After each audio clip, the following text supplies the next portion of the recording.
안녕하세요. 반갑습니다. 이렇게 좋은 자리에 저를 초대해 주셔서 고맙게 생각하고요. 특히 제가 학교 다닐 때 과학을 잘하는 분들을 굉장히 존경했는데 오늘 집중적으로 과학자들을 이렇게 여러분 만나게 돼서 정말 반갑고 영광스럽게 생각합니다.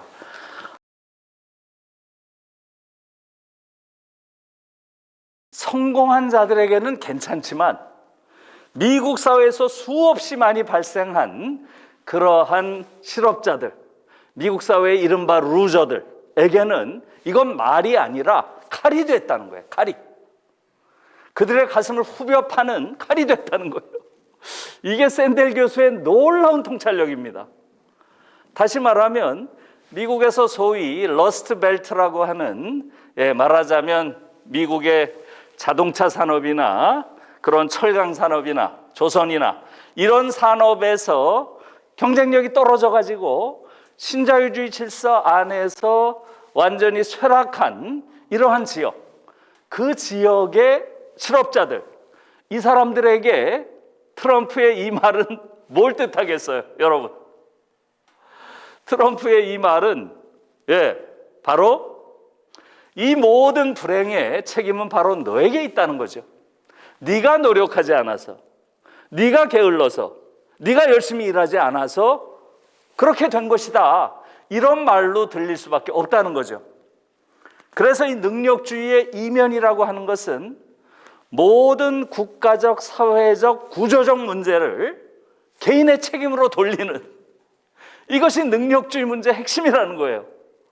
정말 놀라운 통찰이죠. 그래서 미국 사회에서 특히 미국 사회의 약자, 패자, 희생자들이 바로 트럼프를 열렬하게 지지하게 된 원인은 바로 이런 능력주의 이데올로기가 그들을 완전히 사회적인 무능자로 낙인 찍은 이런 데 대한 반발이라는 거예요.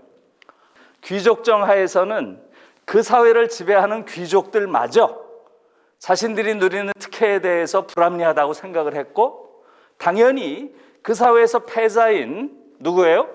바로 시민들, 평민들은 이 사회를 말하자면 새로운 사회로 바꿔내야 된다는 저항의식을 가지고 있었다는 거죠. 그런데 여러분 생각해 보세요. 이게 이제 샌델 교수의 놀라운 점이에요.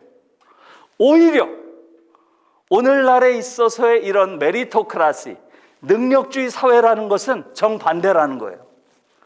오히려 이 능력주의 사회에서는 이 사회의 승자들이 어마어마한 오만함을 가지고 있다는 거예요. 오만함을.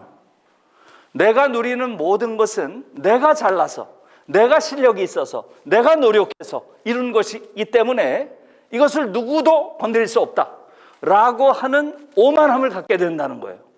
또 이 사회의 패자들, 수없이 많은 이 사회의 패자들은 어떻게 느낀다는 거예요? 지금 이 사회에서 벌어지는 모든 사회적 모순, 불평등, 부정의 이런 것들을 다 자신의 탓으로 돌린다는 거예요. 자신의 탓으로. 내가 노력하지 않아서, 내가 게을러서 이렇게 개인적 결함으로 돌린다는 거예요. 사실상 그 많은 것들이 사회적, 국가적 그러한 구조가 잘못돼서 생긴 것인데 거기에 대해서 저항하지 않고 그 모든 책임을 스스로 자기의 것이라고 받아들인다는 거예요. 그래서 메리토크라시 하에서는 사회의 패자들이 깊은 굴욕감을 내면화한다, 이렇게 얘기를 해요. 깊은 굴욕감을 내면화한다. 그래서 메리토크라시 사회에서는 승자는 오만함을, 패자는 굴욕감을 내면화하는 그런 사회가 되기 때문에 훨씬 더 큰 불평등이 존재할 수밖에 없다. 그게 오늘날의 미국이다. 이렇게 진단을 하고 있어요. 정말 놀라운 진단이죠. 저는 그걸 보고서 놀라서요. 샌델 교수가 우리가 알고 있는 상식을 이렇게 뒤집는데 굉장히 놀랐고요. 그러면서 능력주의 사회라고 하는 것은 사실은 그렇게 민주적인 사회가 아니다. 미국의 능력주의 사회는 사실은 세습 귀족정 사회의 현대판에 불과하다. 이렇게 얘기를 하고 있어요. 능력주의 때문에 미국 사회는 민주적인 사회가 된 게 아니라 오히려 세습 귀족정 사회가 됐다는 거예요. 그러면서 많은 지표들을 들고 있습니다. 지금 미국 사회는 보다 평등하고 민주적인 사회가 된 게 아니라는 거예요. 자, 우선 아까 제가 코로나가 우리에게 코로나 블루라고 하는 우울감을 준 것이 아니라 코로나 옐로우라고 하는 어떤 경고도 주고 있다 하는 이야기를 좀 드리고 싶습니다. 여러분, 옐로우 카드 아시죠? 예, 코로나는 블루만 우리한테 준 게 아니라 옐로우 카드도 분명하게 던지고 있죠. 이번에 코로나를 우리가 겪으면서 저는 3가지 경고를 한국 사회가 받았다 이렇게 생각합니다. 독일에서는 소셜하지 않다는 게 가장 심한 욕이고요. 한국에서는 소셜하다는 게 어떤 인간에게는 불온시하거나 낙인이 되는 용어가 돼 있는 사회예요. 이것을 이번에 우리가 배웠습니다. 아, 소셜의 가치, 모든 사람이 함께 가야 되는구나, 모든 사람이 연결돼 있구나 하는 것을 우리가 복원하지 않으면 우리 공동체가 지속되기 어렵다는 것을 배우는 겁니다. 여러분, 그래서 이제 모두가 행복하지 않으면 누구도 행복할 수 없다는 것, 모두가 함께 건강하지 않으면 누구도 건강할 수 없다는 것, 이것을 우리가 코로나를 통해서 배우게 됐다. 저는 그렇게 생각하고요. 코로나가 우리에게 가르쳐준 소셜의 가치, 이것을 이제는 우리가 복원해야 된다 이렇게 생각합니다. 2번째로 코로나가 우리에게 경고한 것은 바로 우리가 The Public이라고 하는 가치를 결여하고 있다는 겁니다. 대한민국은 어때요? 사실은 무늬만 공화국이에요. 무늬만. 공화국이라고 하는데 The Public이라고 하는 가치를 결여하고 있다는 거예요. 다시 말하면 공적 가치를 결여하고 있는 공화국이라는 거예요. 여러분, 공화국이 뭐죠? 이 공화국이라고 하는 것은 Res Publica, 즉 공적인 것이란 뜻이에요. 원래 뜻 자체가 Res Publica, 공적인 것을 중심으로 구성된 공동체를 공화국이라고 하는 것이죠. 그런데 지금 우리 한국이란 나라는 사실은 공적인 것의 가치가 너무나 경시되고 있어요. 그것을 이번에 코로나를 통해서 우리가 배우게 됐습니다. 여러분 생각해 보세요. 코로나를 이번에 터지니까 뭘 봤어요? 저도 이번에 처음 알았습니다. 한국이 세계에서 공공병원이 가장 적은 나라라는 걸 처음 알았어요. 5%밖에 안 된다는 걸 처음 알았어요. 이번에 아마 국민들도 놀랬을 거예요. 5%밖에 공공병원이 없고 95%가 민간병원인 나라다. 이걸 배웠어요. 대학 구조를 보면 전 세계에서 이렇게 터무니없는 대학 구조를 가진 나라가 없습니다. 87%가 사립대학이에요. 87%가. 이런 나라가 어디에 있습니까? 고등교육을 완전히 시장에 맡겨놓고 국가가 거기에 대해서 사실상 방치하고 있습니다. 이런 경우를 다른 어느 나라에서 볼 수 있나요?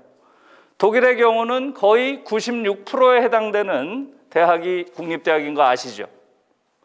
많은 나라에서 고등교육까지를 국가가 책임을 지는데 우리는 그것을 87%를 시장에 맡겨놓고 있다? 이것은 상당히 놀라운 이야기죠. 그래서 우리가 공화국이라고 하지만 공화국의 핵심 정신인 공적인 가치를 중시하지 않는다는 사실, 이것을 코로나가 우리에게 분명히 가르쳐줬고요. 그것을 경고하고 있습니다.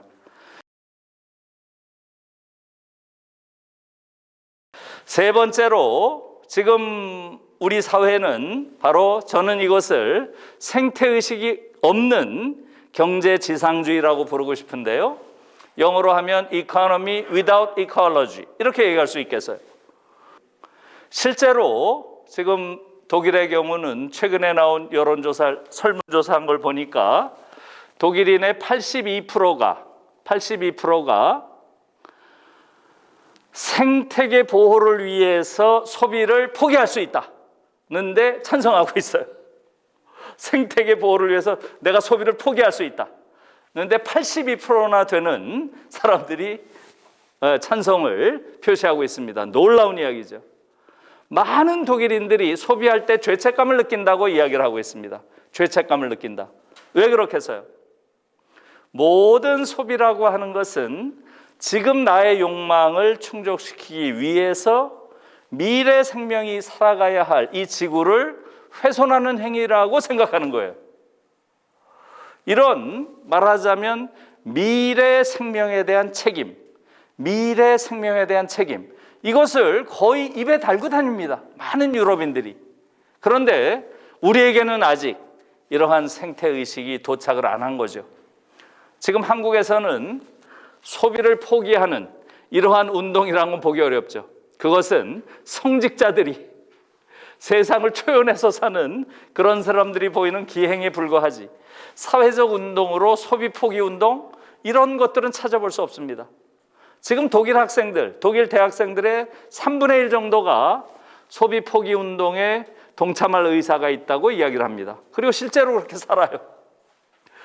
그런데 우리는 어떻습니까? 우리는 그런 소비 포기는커녕 소비를 해야 일자리가 생기고 경제가 돌아가고 국가가 부강해진다라는 류의 소비 절대주의, 소비 지상주의, 이런 류의 논리가 지배하고 있는 거죠. 다시 말하면 경제 논리가 모든 다른 논리를 압도하고 있습니다. 그래서 지금 한국에서는 이런 생태의식의 부족이라고 하는 것, 이것이 굉장히 심각한 문제다, 이렇게 말씀을 드릴 수 있겠습니다. 우리 사회의 경우는 미국 사회가 가지고 있는 좋은 점은 최대한 활용하되 미국 사회가 가지고 있는 한계들, 요번에 봤잖아요, 우리가 코로나를 보면서. 이 한계들은 절대 따르면 안 되는 거예요. 그 가장 중요한 미국 사회가 가지고 있는 한계가 뭐겠어요? 바로 전면적인 시장 자유주의예요. 시장에 모든 걸 맡겨놓고 돈이 있는 사람은 살고 돈이 없는 사람은 죽는 이런 형태의 사회 구조는 한국 사회는 따르면 안 되는 거죠. 그런 부분들을 조금 말씀드리고 싶습니다. 자본주의가 가지고 있는 근본적인 속성은 안티-라이프의 속성을 공유한다는 거죠. 안티-라이프. 그래서 저는 이 자본주의를 넘어서는 새로운 체제로 발전하지 않으면 정말로 22세기는 오지 않는다고 보고요.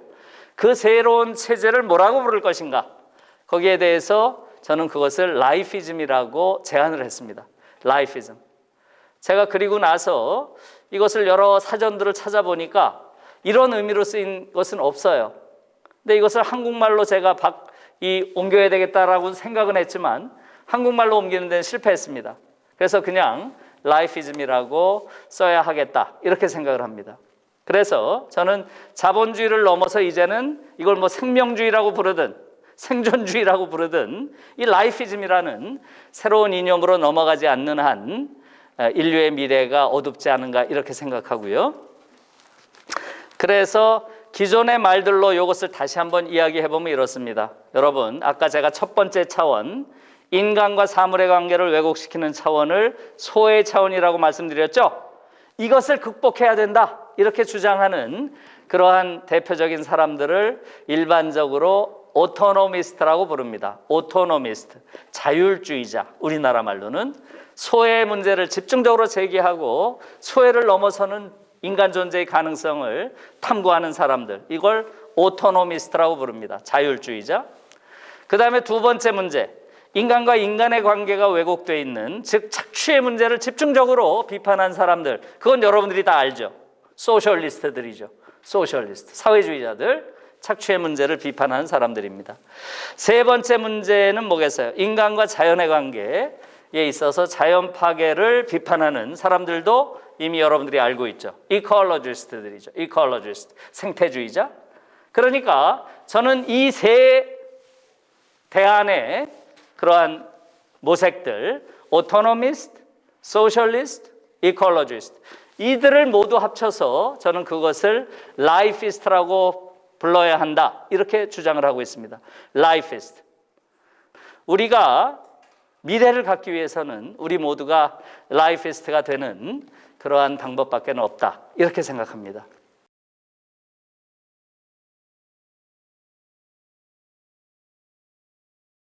가장 열정적으로 김명준 원장님께서 자, 이런 질문을 해주셨습니다. 우리 교수님께서 가져오신 토론 주제 세 가지와도 바로 연결이 되는데요. 미국과 한국을 비교하신 걸 보니 마치 그 대칭이 미국은 대한민국의 수도권과 비슷해 보이고 한국의 현실은 대한민국의 비수도권인 지방이나 지역처럼 보이기도 합니다. 그래서 말씀하신 몇 가지의 문제점이 있다면 미국 체제에 반대로 우리나라에도 지방 혁신이나 지역 혁신이 필요해 보입니다라는 질문을 먼저 주셔서 우리 참여해 주신 원장님들도 많고 시간도 한정돼 있어서 한 3, 4분 정도로 한번 핵심만 말씀해 주시죠. 예, 지금 우리나라의 경우 수도권에 모든 게 모여 있는 이런 현상은 정말 심각한 거죠. 이런 사례는 전 세계적으로 과연 있는지 너무 집중 현상이 지금 심각한 상황이고요. 저는 이제 주로 독일에서 공부를 했는데 독일이란 나라는 중세 때 가장 발전을 못한 나라죠.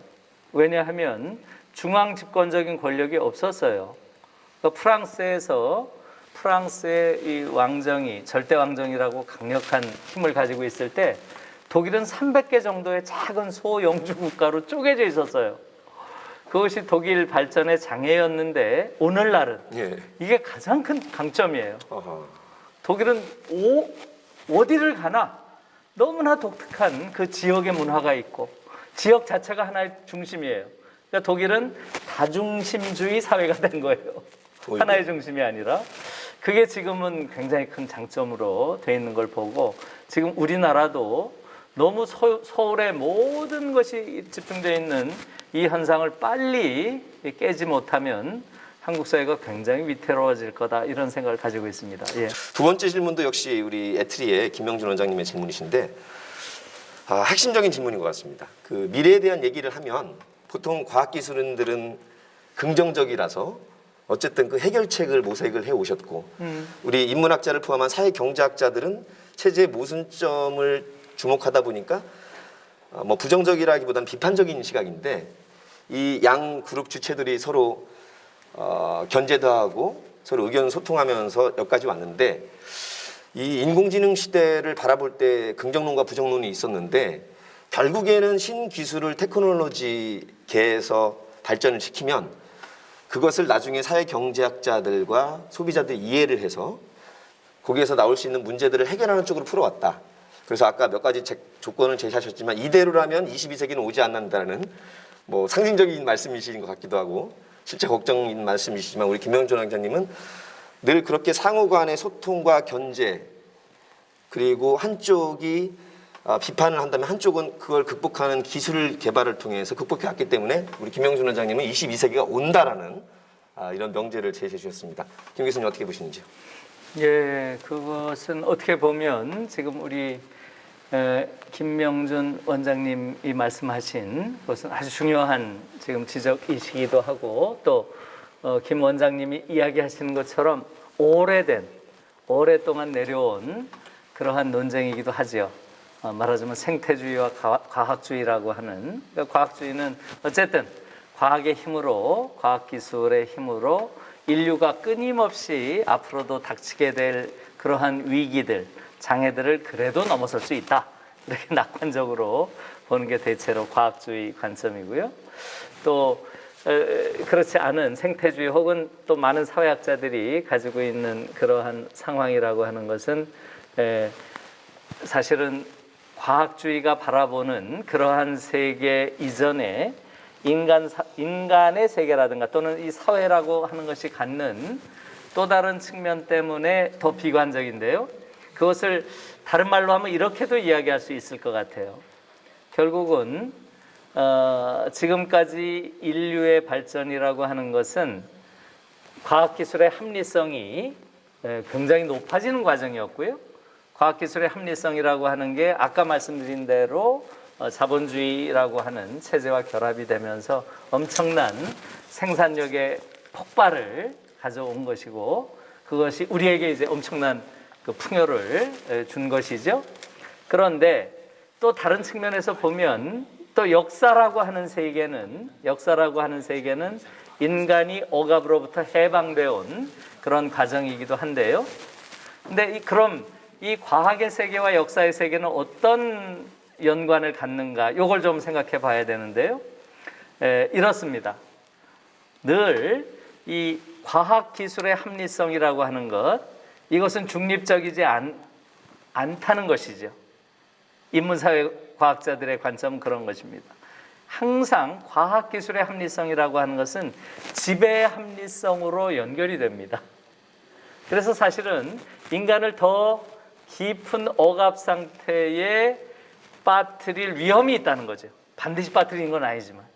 그러니까 지금 우리가 보고 있는 기술 발전을 인간의 억압과 관련해서 보면은 사실은 인간이 편리한 상태로 해방됐다고도 보이지만 지금은 인간의 모든 행위가 그야말로 과학기술의 힘에 힘입어서 감시되고 관찰되고 모든 행위가 사실상 어떤 기술의 힘에 이렇게 포획되어 있는 그런 상태가 또 돼 있는 거죠. 예. 그래서 제가 말씀드리고 싶은 것은 과학기술의 합리성이라는 것은 필연적으로 지배의 합리성으로 이어지기 때문에 이것이 자칫 잘못하면 인간을 더 깊은 예속 상태로 빠뜨릴 위험이 있다는 것.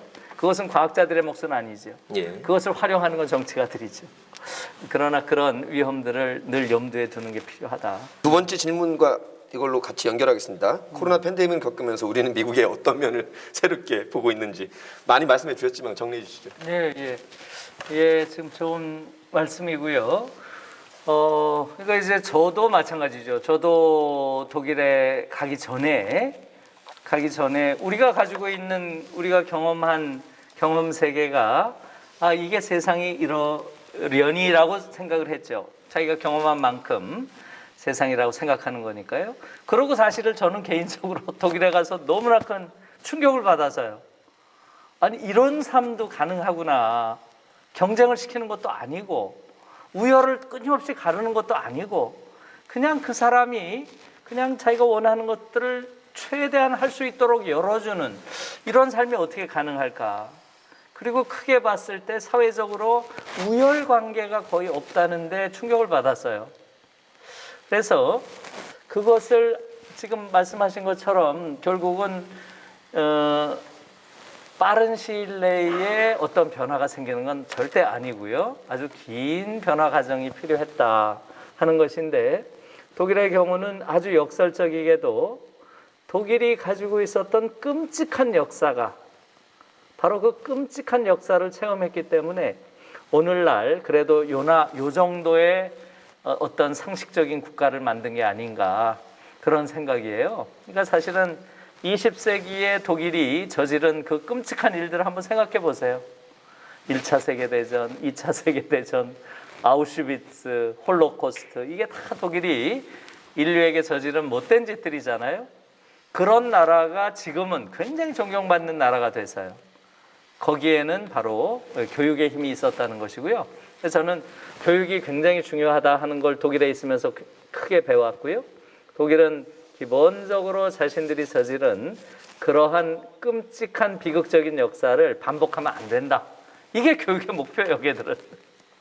그래서 결국 그걸 통해서 이제 새로운 그 세대를 길러냈는데요. 이제 한 가지만 핵심적으로 말씀드리면 이겁니다.